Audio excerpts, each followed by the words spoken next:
इसी मामले में केजरीवाल और सिसोदिया दोनों कई महीने जेल में भी रह चुके हैं। ऐसे में सबसे बड़ा सवाल ये कि क्या ईडी के इस नए केस से या कहें कि इस पुराने केस को मंजूरी मिलने से क्या भ्रष्टाचार के मुद्दे पर घिरी आपकी मुश्किलें बढ़ेंगी? क्या फिर से सीएम बनने का केजरीवाल का सपना चकनाचूर हो सकता है? क्या सरकार में सिसोदिया की वापसी की उम्मीदों को भी इससे झटका लगेगा? इन तमाम सवालों को लेकर चर्चा के लिए हमारे साथ 3 खास मेहमान जुड़ गए हैं। शिवम त्यागी जी हैं जो कि बीजेपी के प्रवक्ता हैं, अनुराग ढांडा जी आम आदमी पार्टी के प्रवक्ता, राकेश शुक्ला जी वरिष्ठ पत्रकार। आप तीनों का बहुत बहुत स्वागत है एनडीटीवी इंडिया पर। अनुराग जी, शुरुआत आपसे करूंगा। एन चुनाव के वक्त पर यह सरकार की ओर से मंजूरी मिलना ईडी को, ये क्या बताता है आपके हिसाब से? क्या लग रहा है कि वाकई लगता है उनको कि दम है मामले में, आरोपों में, इसलिए इस समय ये जांच करने की बात कही गई है, या फिर जो कानूनी प्रक्रिया केवल उसी का पालन किया जा रहा है? देखिए, मुझे लगता है अखिलेश जी की आपको भी बहुत सारा पत्रकारिता का अनुभव है। मुझे तो कोई केस ऐसा याद नहीं आता है अभी तक जिसमें कोई परमिशन ना मिली हो प्रोसिक्यूशन की, और उससे पहले ही उन नेता के ऊपर मुकदमा भी चल जाए, गिरफ्तारी भी हो जाए, पूरी सुनवाई होके पीएमएलए एक्ट में जमानत भी हो जाए। तो अगर परमिशन आज दी है तो 2 साल से क्या कर रहे थे ये लोग? इसका मतलब ये सिर्फ खबरों में बनाए रखने के लिए, सिर्फ इसको मुद्दा बनाने के लिए। इस केस में कुछ बचा ही नहीं है। क्या है इस केस में? सुप्रीम कोर्ट तक सुनवाई हो गई, पीएमएलए एक्ट में सारे लोगों को जमानत मिल गई। इसका मतलब चवन्नी का सबूत नहीं है। पीएमएलए एक्ट में तो अगर आपके पास थोड़ा भी सबूत है, अगर कोर्ट पूरी तरह से कन्विंस नहीं है कि इस मामले में कुछ नहीं बचा है, तो फिर आपको जमानत ही नहीं मिलती है पीएमएलए एक्ट में। तो इसका मतलब इस केस में कुछ नहीं है। ये सिर्फ खबरों में बने रहने के लिए, ये सिर्फ मुद्दे को बनाए रखने के लिए, क्योंकि अब लोगों का यकीन खत्म हो गया भारतीय जनता पार्टी के ऊपर से, जी। इसलिए सिर्फ खबरों में बने रहने के लिए। दूसरी तरफ आप देखिए, आज प्रवेश वर्मा जी पे जूते बांटने को लेकर के एक एफआईआर हुई है। हम इंतजार कर रहे हैं कि कंबल बांटने को लेकर एफआईआर कब होगी, कैश बांटने को लेकर एफआईआर कब होगी, साड़ी बांटने को लेकर एफआईआर कब होगी, फर्जी वोट जो उन्होंने अपने ही एड्रेस पे बनवाए उसको लेकर के एफआईआर कब होगी। वहां पे चुनाव आयोग आंखें मूंद लेता है, वहां गवर्नमेंट की सारी एजेंसी शांत हो जाती हैं, आंखें मूंद लेती हैं। इससे पता चलता है कि आप लोगों के दम पे चुनाव नहीं लड़ पा जी, रहे हो दिल्ली का, इसलिए आपको एजेंसीज की मदद की जरूरत ठीक है। पड़ रही है, कभी पुलिस, कभी सीबीआई, कभी ईडी।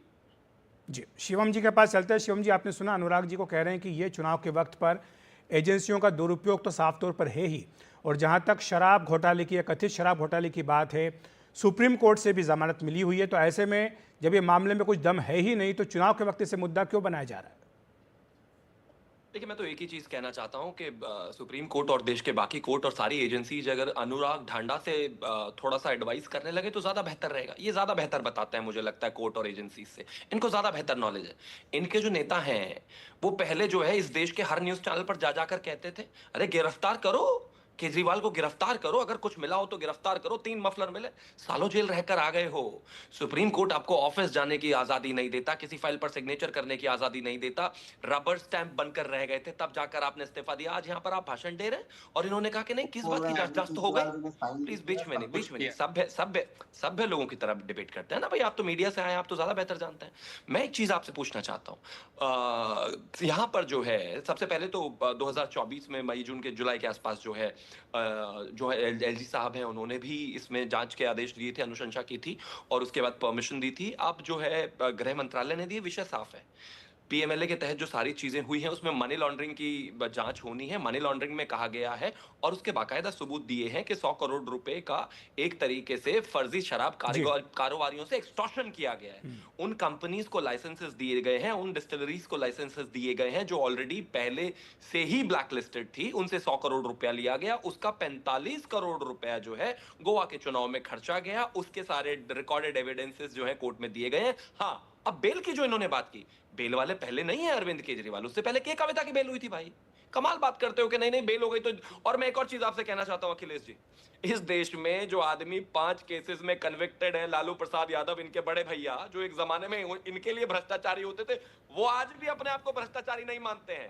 तो ये जो आधा दर्जन बेलदार लोग हैं, ये अपने आप को कैसे ठीक भ्रष्टाचारी है, मान लेंगे? अनुराग जी जवाब देना अनुराग ठाकुर चाहते हैं की इस पे? मजबूरी। शिवम जी। देखिए, जी। मैं सिर्फ 10 सेकंड में अपना इस पे जवाब दूंगा। देखिए कितना, मतलब लोगों को ये समझते हैं कि लोगों को कुछ दिखाई ही नहीं दे रहा है। पीएमएलए कह रहे हैं मनी लॉन्ड्रिंग में अब केस चलाने की अनुमति दी है, तो पहले किस चीज में केस चल रहा था? शिवम भाई यही बता दीजिए आप, पहले किस चीज में केस चल रहा था? मुझे तो जहां तक जानकारी है, और आप भी पढ़े लिखे आदमी हो, सुप्रीम कोर्ट का ऑर्डर पढ़ लीजिएगा, पीएमएलए एक्ट में ही जमानत मिली है सारे लोगों को, जितने भी लोगों के ऊपर केस चल रहा था। तो ये सिर्फ और सिर्फ लोगों को बरगलाने के लिए, लोगों को बहकाने के लिए। और ये कितनी दोगली पार्टी है अखिलेश भाई, आप इस चीज से अंदाजा लगाइएगा इसका, कि अगर कोई पार्टी मंदिर पे राजनीति करती हो और पुजारियों को कोई मदद करने, पुजारियों के लिए कोई योजना लाने का विरोध करती हो, अगर कोई पार्टी अफजल गुरु पे राजनीति करना चाहती हो और पीडीपी जो अफजल गुरु को शहीद मानती है उनके साथ गठबंधन में सरकार चलाती हो, अगर कोई पार्टी दलित वोट लेना चाहती हो, झुग्गियों में सोने का नाटक करती हो और बाबा साहब अंबेडकर जी को गाली देती हो, ये दोगलेपन इनके साफ तौर पे नजर आ रहे हैं। कल तो इन्होंने हद कर दी, पूर्वांचली समाज के नाम पर वोट मांगते हैं और पूर्वांचली समाज के नेता ऋतुराज झा जी को इन्होंने गंदी गालियां नेशनल टेलीविजन के ऊपर दी है। ऐसी दोगली पार्टी अगर चुनाव के वक्त एजेंसियों का इस्तेमाल करती है तो इसमें कोई अचरज की बात नहीं है। लेकिन ये सवाल इसलिए उठ रहा है शिवम जी, क्योंकि कल दिल्ली पुलिस ने जिस तरह से वो जो फर्जी फोन कॉल थे, धमकी वाले फोन कॉल थे, उसमें कहा कि कोई एनजीओ शामिल है, एक पॉलिटिकल पार्टी का भी कहा, लेकिन नाम नहीं लिया था, लेकिन बीजेपी ने आम आदमी पार्टी का नाम ले लिया। तो इसलिए सवाल उठ रहा है कि दिल्ली पुलिस हो या ईडी हो या सीबीआई हो, ये सारी एजेंसियां चुनाव के समय पर ही सक्रिय क्यों हो रही है? सीएजी की भी रिपोर्ट इस मामले को लेकर के आई है। अनुराग धांडा जी से पहले मेरा प्लीज एक मिनट अनुराग जी, आपकी बात होगी, शिवम जी के पास चलते हैं। से पहले मेरा निवेदन है, थोड़ा पढ़ पढ़ा कर आए, ज्यादा बेहतर है। सीबीआई को मंजूरी अगस्त 2024 में मिली थी, अब ईडी को इन्वेस्टिगेट करने की मंजूरी दी गई है। प्लीज कृपया करके इसको क्लैरिफिकेशन में रखें, क्योंकि आपके नेता बड़े भ्रष्टाचारी, आने वाले समय में लगातार और भी बहुत सारे केसों में चोरी बाहर निकल कर आ रही है और आपको तो काफी बार ह्यूमिलिएट होना है, काफी बार शर्मसार होना है आपको। तो प्लीज उस शर्मसार होने के लिए कम से कम डेटा तो ठीक होना ही चाहिए। बचा नहीं पाएंगे लेकिन डेटा फिर भी ठीक होना चाहिए। अब आगे आता हूं। इन्होंने कहा कि झुग्गियों पर बात करने वाले, थोड़ी बहुत शर्म बची है, लाज बची है, हया बची है या बेच खाई? 2015 के एक्शन प्लान में पॉइंट नंबर 3 पर अरविंद केजरीवाल ने लिख कर दिया था दिल्ली वालों को, जहां झुग्गी वहीं मकान। 2020 में 10 गारंटियों में 10वीं गारंटी, आपने नहीं पढ़ा होगा अपना मैनिफेस्टो, 10वीं गारंटी में लिख कर दिया था जहां झुग्गी वहीं मकान। 2025 में झुग्गियों के बीच में जाकर कह रहे हैं, नहीं प्लीज, 2025 में जाकर झुग्गियों में कह रहे हैं वो तो मैं मुख्यमंत्री बन गया था इसलिए झुग्गी बच गई। थोड़ी बहुत शर्म आती है कि नहीं आती है? कितने मकान दिए हमने? दिए ना झुग्गी वालों को 30,000 मकान बनाकर। कितने मकान दिए? 3 भी दिए क्या? अपना तो 100 करोड़ का बना लिया, गरीबों के लिए झुग्गियों की जगह मकान भी नहीं। ठीक है, प्लीज बीच में मैं शिवम जी अनुराग जी आपके पास आता हूं, क्योंकि मैं चर्चा आज इसी के ऊपर करना चाह रहा था कि जो ये मामला आया है सामने, ईडी को जो प्रोसिक्यूशन सैंक्शन मिला है। एक मिनट शिवम जी, हमारे साथ राकेश जी हैं, राकेश शुक्ला जी, वरिष्ठ पत्रकार, काफ़ी देर से हमारे साथ बने हुए हैं। राकेश जी, आप दोनों के प्रवक्ताओं को सुन रहे होंगे, आम आदमी पार्टी बीजेपी के, लेकिन चुनाव के बीचों बीच ये जो मामला एक तरह से फिर से सामने आया है भ्रष्टाचार को लेकर के, और सीएजी की रिपोर्ट भी इससे पहले आई, वो चाहे कथित शीश महल को लेकर हो या फिर कथित शराब घोटाले को लेकर हो, तो अब आपको क्या लग रहा है कि क्या भ्रष्टाचार का मुद्दा इस चुनाव का एक केंद्रीय मुद्दा बन सकता है? और ये जो बीजेपी लगातार एक कैंपेन चला रही थी आम आदमी पार्टी के खिलाफ, अरविंद केजरीवाल के खिलाफ, क्या उससे इसको मदद मिलेगी? देखिए अखिलेश भाई, भ्रष्टाचार राजनीतिक रूप से मुद्दा नहीं है, लेकिन आम आदमी पार्टी और अरविंद केजरीवाल जी के लिए यह भ्रष्टाचार का मुद्दा है। कारण उसका ये है कि 2012-13 में पूरा का पूरा कैंपेन भ्रष्टाचार के खिलाफ चला, और भ्रष्टाचार के खिलाफ ही एक नई राजनीतिक पार्टी एक नई विधा की राजनीति करने के लिए आई। और केजरीवाल जी ने ये विश्वास दिलाया दिल्ली की जनता को कि नई पार्टी नई विधा की राजनीति करेगी, जिसमें भ्रष्टाचार के खिलाफ एक बड़ा अभियान चलाया जाएगा पूरे देश में। तो इसलिए भारतीय जनता पार्टी और कांग्रेस को भ्रष्ट मानते हुए दिल्ली की जनता ने अरविंद केजरीवाल को जिताया। तो जब अरविंद केजरीवाल जी का जन्म भ्रष्टाचार के खिलाफ हुआ है, इसलिए वो भ्रष्टाचार के आरोप से मुक्त नहीं हो सकते और खुद को कांग्रेस और भारतीय जनता पार्टी के बगल में नहीं खड़ा कर सकते। जहां तक ईडी का मामला है, तो ईडी के मामले पे सुप्रीम कोर्ट पे केजरीवाल जी गए थे। उन्होंने कहा था कि ईडी की चार्जशीट अवैध है, उसी बिना पे सुप्रीम कोर्ट ने जमानत दिया था। लेकिन अब गृह मंत्रालय से ईडी को परमिशन मिल गई है, उसके चलते अब सबसे बड़ा जो खतरा है वो ये है कि ईडी सबसे पहले कहीं जमानत रद्द करने की अपील न कर दे। और यदि जमानत रद्द करने की अपील हुई और जमानत रद्द हुई, तो जो केजरीवाल जी के मुख्यमंत्री बनने को लेकर एक आशंका मंडरा रही है, तो उसमें मुख्यमंत्री तो बन सकते थे लेकिन कामकाज नहीं कर सकते थे। लेकिन ईडी की तरफ से जमानत रद्द करने की अपील लगाई गई और सुप्रीम कोर्ट ने अपील रद्द कर दी, तो केजरीवाल जी के लिए अब मुख्यमंत्री पद की शपथ लेना भी कठिन हो जाएगा। ये तो खैर बात की बात है, भविष्य के गर्भ में छुपी बात है राकेश जी, लेकिन ये सवाल तो उठेगा ना कि चुनाव के समय पर ये सारी एजेंसियां सक्रिय क्यों हो रही हैं? देखिए ये अखिलेश जी, बिल्कुल सही मुझसे है। आप जवाब ले लीजिएगा इसका। इसको लेके आम आदमी पार्टी और अरविंद केजरीवाल जी की तरफ से ये मुद्दा उठाया जाएगा और कहीं ना कहीं एक सिंपैथी तैयार करने की कोशिश होगी। लेकिन आप लगातार क्रम देखिए तो क्या हाई कोर्ट भी जिस कैग रिपोर्ट को लेके हाई कोर्ट ने फटकार लगाई, तो क्या केंद्र सरकार के इशारे पे हाई कोर्ट ने कहा है? तो ये ऐसे विषय हैं जो जनता के सामने परत दर परत आ रहे हैं, इसलिए अब सिंपैथी बनाना थोड़ा सा कठिन हो जाएगा ठीक कि है। केंद्र सरकार दुश्मनी के रूप में ये सारा काम कर रही है। अनुराग जी, आपने सुना राकेश जी को कह रहे हैं कि सिंपैथी लेना थोड़ा मुश्किल होगा, लेकिन एक बात ज़रूर है कि जो भी सारी बातें हो रही हैं अदालतों के सामने हो रही हैं, तो ऐसे में ये जो आरोप लगाया जाता है आम आदमी पार्टी की ओर से कि एजेंसियों का दुरुपयोग किया जा रहा है, तो आखिर मामला तो अदालत में है।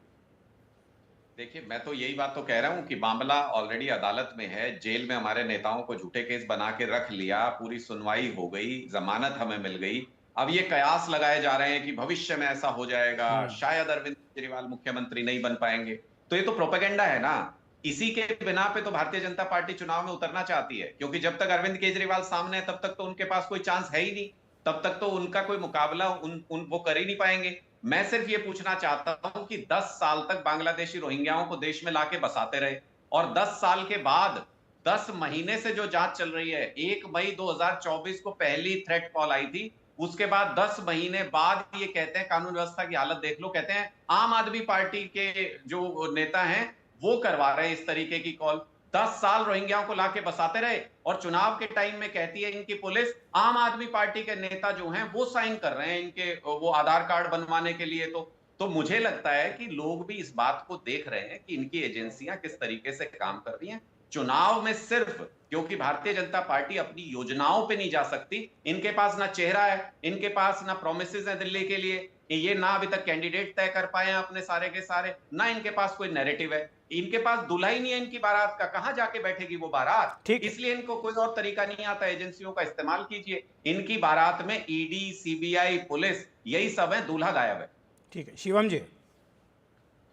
देखिए, सिंपैथी का गुब्बारा जो है उसमें तो पिन इतनी जबरदस्त तरीके से लगी है कि सिंपैथी तो इन बेचारों को अब नहीं मिलती। मैं एग्जांपल देता हूं कैसे। जब अरविंद केजरीवाल लोकसभा के चुनाव में छुट्टी लेकर आए थे, सुप्रीम कोर्ट ने कहा था चलो भाई कोई बात नहीं, आपको लगता होगा बड़ी ताकत है आप में, जाके चुनाव प्रचार कर लो। घर घर जाकर लेट लेट कर दंडवत प्रणाम कर करके जनता से कहा था मुझे वोट दे दो, सातों की सातों सीटें दे दो कांग्रेस और आपके गठबंधन को, वरना बीजेपी वाले मुझे फिर से जेल डाल देंगे। दिल्ली वालों ने कहा आप जेल में ही अच्छे हैं, जाइए वापस। एक तो इक्को सीट नहीं मिली इनको, पहला। दूसरा, अब इन्होंने कहा कि जिस तरह की चीजें हैं इनके पास चुनाव लड़ने के लिए, हम तो चुनाव लड़ रहे हैं भाई, हम हर एक अपनी काबिलियत पर और अपने कामों पर ही चुनाव लड़ रहे हैं। लेकिन आप अगर किसी बात पर चुनाव नहीं लड़ रहे, झुग्गियों पर अभी सवाल पूछा था आपने एक लंबी सी स्माइल से पास कर दिया क्योंकि कुछ किया नहीं ना।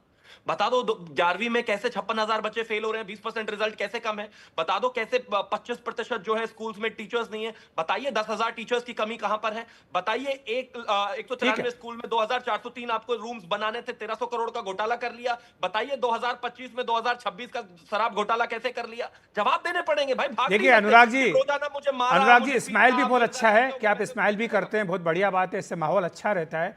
लेकिन जो सवाल हैं, ये अच्छी बात है कि सवाल जो है मुद्दों के हो रहे हैं, शिक्षा पर, स्वास्थ्य पर, सफाई पर, इसको लेकर के सवाल है। अखिलेश जी पूछिए ना, मुद्दों पे तो ये आते ही नहीं है। मुद्दों पे गलती से कभी आ जाते हैं तो मुंह की खानी। अभी देखिए इनके, मैं जवाब देता हूं। 70 साल में इन्होंने 24,000 कमरे बनाए थे दिल्ली के स्कूलों में, हमने 10 साल के अंदर 22,000 नए कमरे तैयार कर दिए। केंद्र सरकार के जितने दिल्ली के हॉस्पिटल्स में बेड है उससे 10,000 ज्यादा बेड दिल्ली सरकार उपलब्ध कराती है। 533 मोहल्ला क्लिनिक हमने दिल्ली के अंदर बना दिए। महिलाओं के लिए बस का सफर हमने दिल्ली में फ्री कर दिया। 6800 किलोमीटर की सीवेज पाइपलाइन, सारी कच्ची कॉलोनियों को हमने सीवेज से जोड़ दिया। 4000 किलोमीटर की वाटर पाइपलाइन हमने बिछा दी। 3 लाख सीसीटीवी कैमरे पूरी दिल्ली के अंदर हमने लगा दिए। 3.5 लाख डार्क स्पॉट हमने खत्म कर दिए। 3.5 लाख लाइट लगा दी दिल्ली में। 38 नए फ्लाईओवर बनाए हैं जिसमें अनुराग जी करोड़ से ज्यादा पैसा। माफी चाहूंगा, आपको रोकूंगा जी, रोकूंगा, आपको समय नहीं है। शिवम जी सारी तैयारी करके आए हैं, सारे आंकड़े उनके पास हैं कि क्या काम किया है।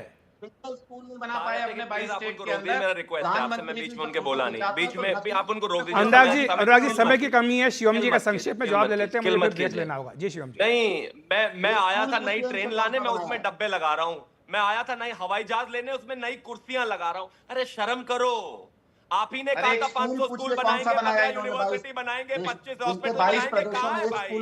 ये बेड लगा लगा के घोटाले कर रहे हैं और कह रहे हैं हमने बेड बता दो शिवम भाई। अरे मैं बता रहा हूं ना, हिंदुस्तान में, अरे प्लीज रुकिए ना, अपने बीच में क्यों? नहीं, हिंदुस्तान में, अब जब हिंदुस्तान में भारतीय जनता पार्टी की सरकार आई, 74 एयरपोर्ट थे। शिवम त्यागी छाती ठोक कर कहेगा कि हमने 164 कर दिए। शिवम त्यागी छाती ठोक कर कहेगा कि हमने 60 जी शिवम जी, अनुराग जी, माफी चाहूंगा आप दोनों से माफी चाहूंगा, समय इतना ही है मेरे पास, मुझे ब्रेक लेना होगा। आपका शुक्रिया हमारे साथ जुड़ने के लिए। राकेश जी, आपका भी धन्यवाद।